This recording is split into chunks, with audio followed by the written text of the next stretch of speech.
What's up guys, Robert here bringing you another video for Friday, October 17th, 2025. So let's get started guys.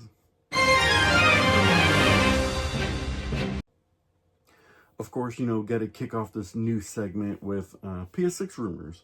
There was a leak of actually that the PS6 will be more than likely coming out near 2027 and early manufacturing developments are going to happen that year. Mark Cerny was saying that the life cycle of usually the PlayStation consoles are around 7 years, and looking at these AMD chips and the progress that PS6 has been coming along, now that, of course, PS5's no longer really going to need to be developed because they're planning on the PS6, more news stories coming out that PlayStation 6 is going to be less powerful than the Xbox. Now, I don't know if that's true, if PlayStation's looking to see if whether or not they're going to have a console that's like native to what they currently have, but stop focusing on like the power and the graphics and just kind of fine-tune what they currently have. I don't know. I know it's a rumor central, but being able to see things of the PS6, it's kind of crazy though, considering the fact that we are year 5 right now. Next month is going to be the official anniversary date of the PS5, 5 years in, and we're already talking about the PS6 coming out sooner than we think. Yeah, definitely I'm excited about it. I don't think I'll get it on launch, but it's always nice to be able to see some PS6 rumors. I'm kind of wondering, if it is less powerful, are they going to start focusing on more backwards compatibility? Now, I know we need something of to be able to preserve each generation of the PlayStation, but like, you got to think right now, the PS3 really isn't preserved, and the PS3, we're going to be coming up next year on its 20th anniversary. So you got to think, after 20 years, we haven't preserved, the PS3 games, which is mind-boggling to me, because 20 years, wow, I remember getting that game day one, the console day one. But yeah, like, we need some way to be able to preserve our games, and I'm hoping that maybe the PS6 can come up with something of preservation of backwards compatibility, start pushing that.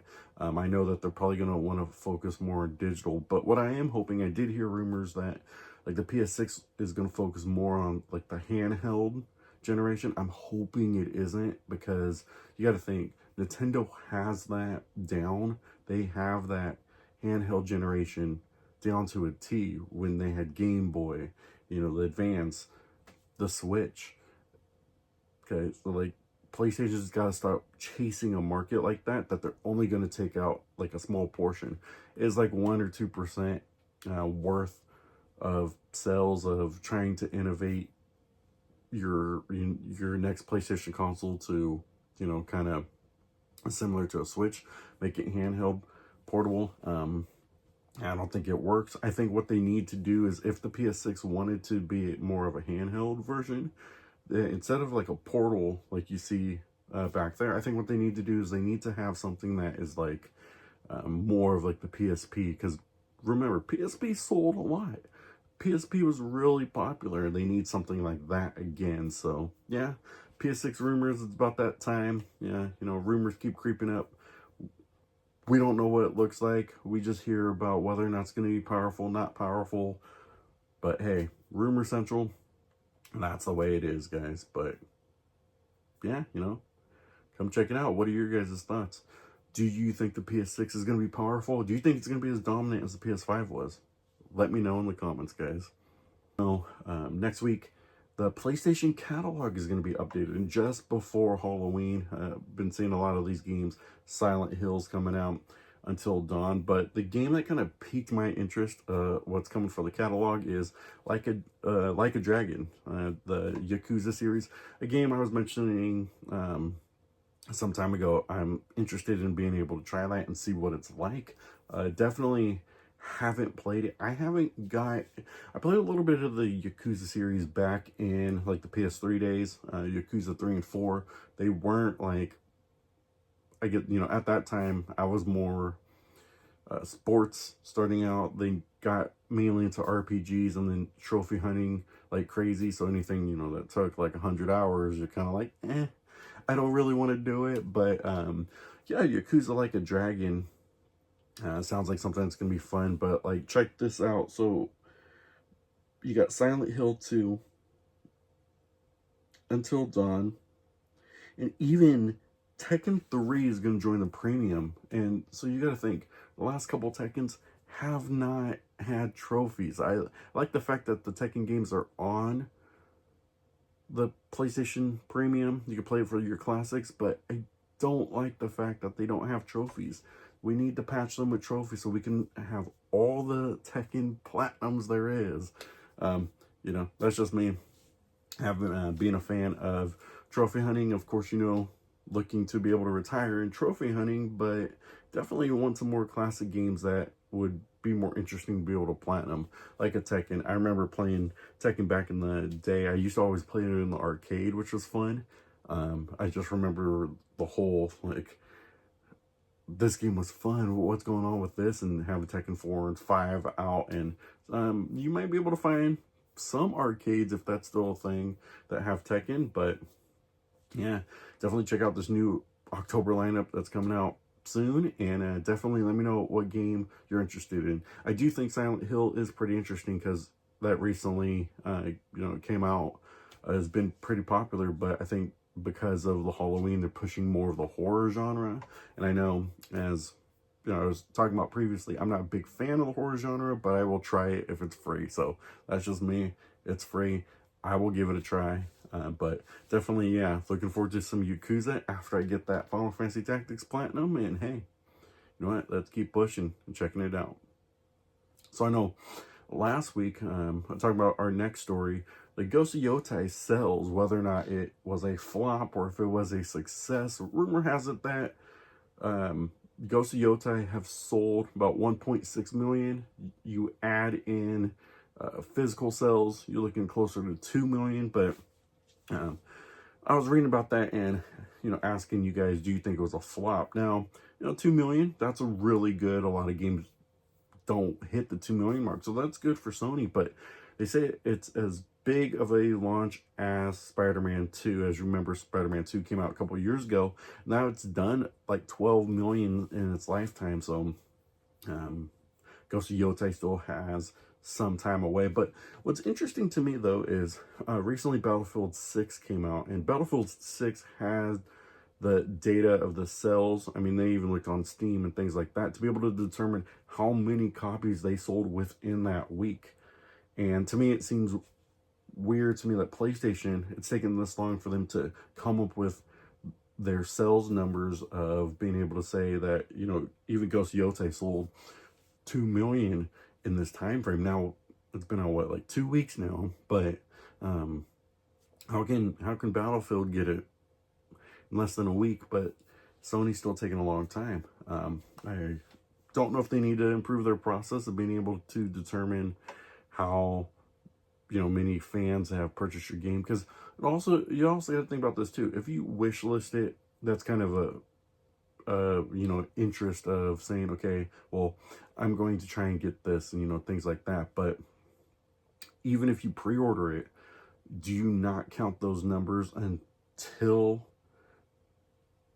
you know, until you're paying for it right then and there, so it could download on day one? But I do not count how many people pre-ordered it. So out of those 1.6 million that maybe got it digitally, you don't count how many people pre-ordered it, and you could be able to determine by those numbers that your game was a success, and be able to, you know, a week before the game drops, to be able to say, hey, you know what, due to pre-orders, we sold over 1 million copies. So the data to me is a little bit weird on how they get it, because if Battlefield could do it within a week, but Sony's still trying to report their numbers, maybe a process needs to be improved. I don't know, but if they truly did hit 2 million, congrats to Sony being able to have, you know, just a success of that game. And I'm sure you have a lot of operating costs that you had for making that game, and, you know,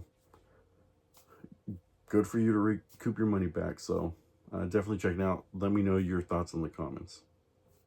Speaking of Sucker Punch, recently there was a story out there that fans have been wanting a new Sly Cooper in an Infamous game, and internally within Sucker Punch,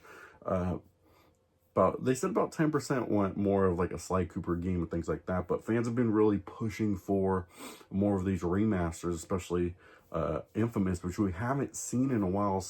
You know, we had the Second Son First Light, which was really good. I really liked First Light, but like we haven't really seen a new game from Sucker Punch. But Sucker Punch came out in a statement saying that they can only focus on one game at a time, so it takes a lot of resources and time to be able to, you know, develop a game. So they spent most of their resources on Ghost of Yotei and things like that. But to me, it makes me wonder though whether or not they do not think a Sly Cooper game or a Infamous like remaster, if you remastered all 4 games and even added some of the side stuff, wonder if they just think it's not profitable in a sense. Like Ghost of Yotei, they can sell that many copies, but then, you know, Infamous may not hit 1 million copies. I don't know. I'd get it if they remastered it, but I think yeah, focusing on just one game at a time, I don't think it's also really that good, because you got to think like you put in all your resources on one game, and if it failed, then you spent all your resources. You couldn't recoup what you know, like let's say Ghost of Yotei failed, you couldn't recoup that money from exceeding sales expectations of Infamous and being able to sell that game, recoup your money back as a sense. It seems odd to me that they can only focus on one game at a time with how many people, you know, work at Sucker Punch and things like that. You would think that they could be able to kind of stretch their resources to multiple projects, but who knows? Maybe we'll see an Infamous remaster, remake, or something going into the PS6 era, because I don't think they're going to remake something this late in the life cycle. It could be wrong, because you figure PlayStation 5's got another 5 more years before they start kind of discontinuing that console. But yeah, I mean, we never know. So let's give it a 5-year window and see what happens. And, you know, keep rolling out with the fun games out there. Right now, you can wish list the Wolverine game on the PlayStation Store right now. It's available to wish list. Keep it tracked, so when you get more data out there, more information, be able to look into when you can pre-order this game, wish list it. I haven't really wish listed a game. I've been more of like, I'll get to it when I get to it, or try to catch a sell on it. But let me know what the wish list is like for you guys. Have you guys ever wish list a game, and what's the process like there? Does it, when you go to the store, does it really just pop up there and let you know that you wish list it? I'd be curious to know, because I don't really wish list games too much, but you can do it if you like Wolverine and wish list a game and get more info on it when you can pre-order it. I wanted to kind of go into the segment about JRPG news. Now, you know, with my channel, I love to report on PlayStation news as well as some JRPG news. And this one I thought was pretty fun. Final Fantasy VII Remake director is talking about part 3. Still didn't really give a timeline of being able to say when it's coming out, when we're going to see more stuff about it. But he did say that the game all the fans will love. Now, the director said that he has a clear idea of what the ending for Final Fantasy VII Remake Part 3 will be, and he thinks the conclusion will appeal to both those who love the original and who became fans of the remake series, and he's confident this game will be loved by everybody. Now, it makes me wonder, because I've played the OG, so, you know, a little bit about that. I'm sure a lot of you guys have played that as well as I've gone through the remaster. And let me tell you, I love the games. I think they're fun. Final Fantasy VII is slowly creeping up my top 5 list as greatest Final Fantasies of all time. That's for another video. But you got to think where we left off at after Rebirth to where we have to get to the conclusion. if it's going to be loved by fans, do you think that maybe we're going to keep it exactly how it is, how the game ends? Because um, you gotta think they've changed a little bit of the way the game was in Remake and Rebirth, but they gotta kind of fine tune it, like explain a little bit of things. Like, for instance, the OG to now, the white materia really wasn't explained, but now Cloud has the white materia. So being able to explain something like that, how do you integrate that in keeping the original, if that's what your plan is going to be, and moving it to, finishing the game? Honestly, I think he's taking statements lightly. I think fans of the series, they're going to, whether or not you keep it the same or you change it, I think there's going to be, people are going to have their opinions any which way. I'm just excited to play a third one. I want to be able to just complete it and get through the game and be able to, enjoy that series. I remember playing it as a kid, going through the OG, just a few years back when they released it on the PlayStation with trophies. Going through that one again, had to replay it a second time because you had to go on the golden saucer date with Barrett, and I totally missed that one, so I had to replay it again another like 10 hours before I could possibly get through that. But yeah, I mean, you figure you keeping the original, who knows, maybe you could change it up. But yeah, I'd be curious to know what your guys' thoughts on this. Final Fantasy VII Remake is going to be loved by everybody, how it's going to end, how it's going to progress. Let me know your thoughts. Speaking of Final Fantasy, did you hear just a couple days ago, the new Dissidia game was announced, but it's a mobile game.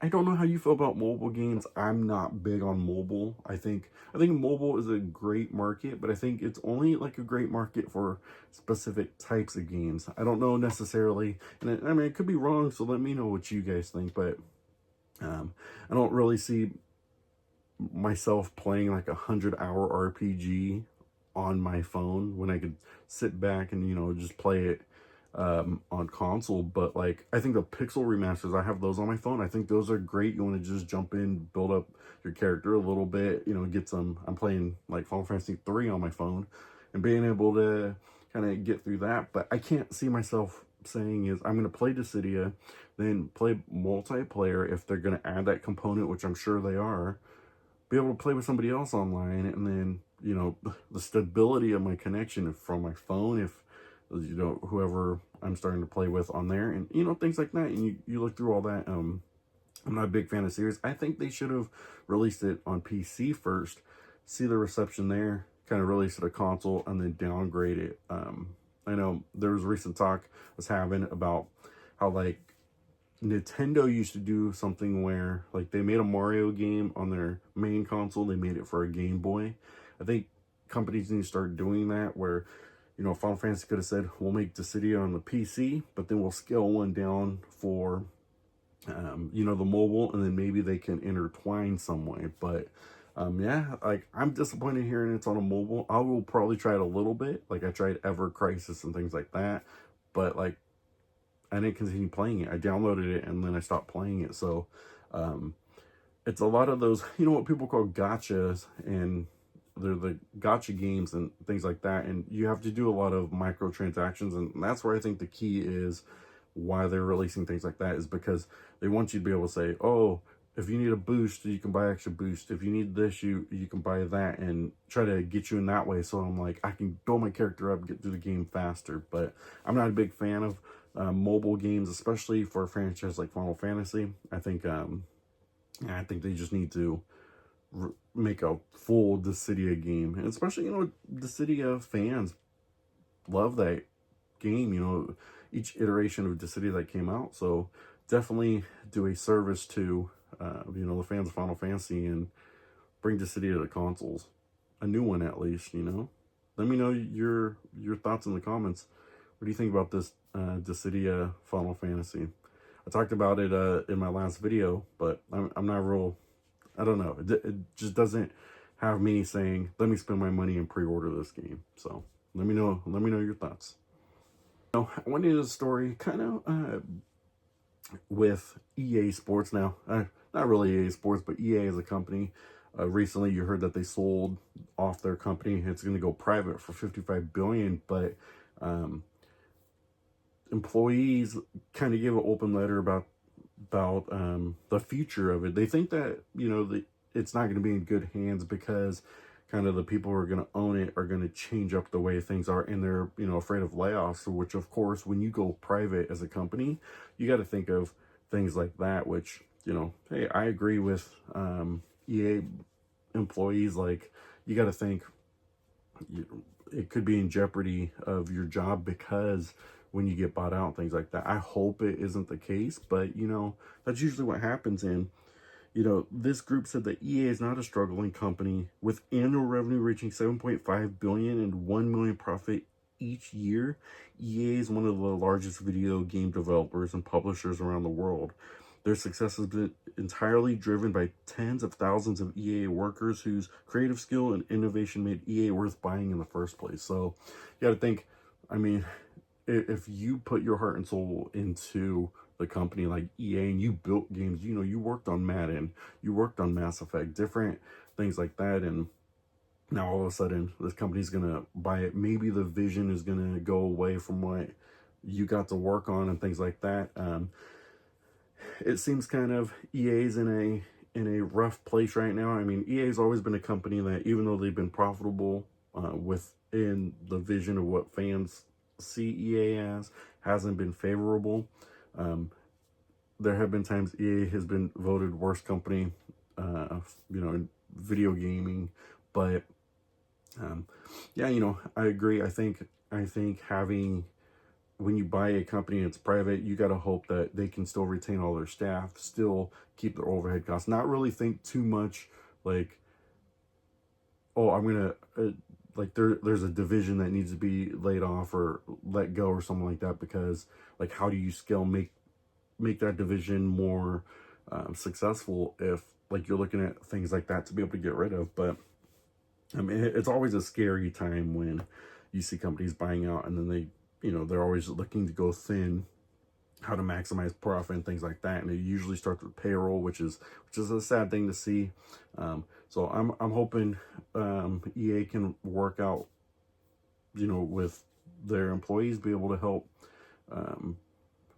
with their concerns. Hopefully there's no layoffs, and hopefully they become a even better company than they once were. I mean, we can't fault the fact that there are things we didn't like about Madden, but they've been a pretty successful company. So it is something that, hopefully they become more successful and they can retain all the employees who've been working so hard with EA over the years to be able to make it what it is. So yeah, it definitely is concerning. I'll be keeping my eye out to see what EA ends up doing in the future. And that's the news I got for you guys this week. I do want to talk about my Wednesday video. I kind of gave a little bit of a Final Fantasy update, talked about, they're doing 3 pre-orders of their OG games, 7, 8, and 9. Like, is that the Final Fantasy 9 news we were all waiting for? So definitely check that out. As well as, I am in a weekly podcast with Dark Knight 316. We talk about gaming culture, news out there. We give our little spin takes on it for gamers who've been playing for over 30 years. Definitely check that out. I'll link it. Give you guys the scoop on that, but definitely hit a like and follow on that one. So, yeah, we can keep doing more podcasts and be able to entertain you guys and let you know what we're drinking each week and what we're playing, and keeping track on that. So, hey, I appreciate you guys for sticking around this long. God bless you guys, and remember, keep gaming. Thanks, guys.